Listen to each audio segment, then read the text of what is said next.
The law of God clearly forbids murder, but it is every human that will inevitably ask, exactly what does that mean? When is murder really murder? Here's the issue with these questions. A human being will always find a way to sidestep and justify.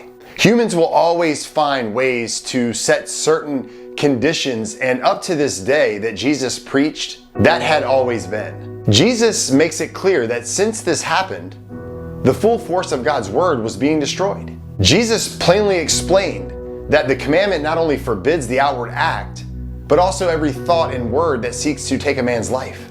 Like every other command, by forbidding an activity, Jesus is teaching that instead of murdering others by hand and even mouth, we should take every possible step to promote harmony and right relationships with others. For Jesus, to kill with a weapon, to engage in the assassination of one's character through anger, or to belittle others was part of the same spiritual sickness.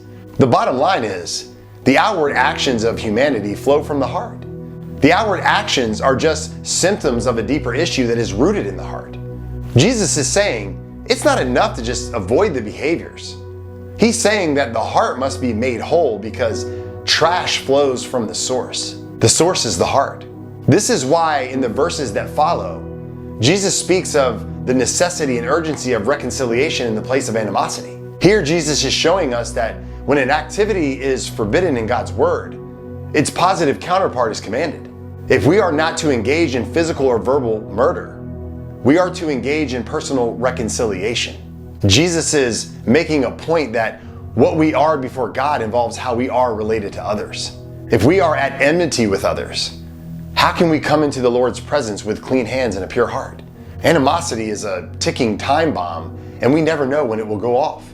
This is why we must deal with it quickly before the consequences of our bitterness get completely out of control.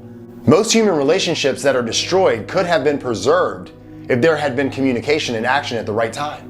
Jesus is right here telling us that the right time is as soon as we are conscious that we are at enmity with our brother. The principle is clear.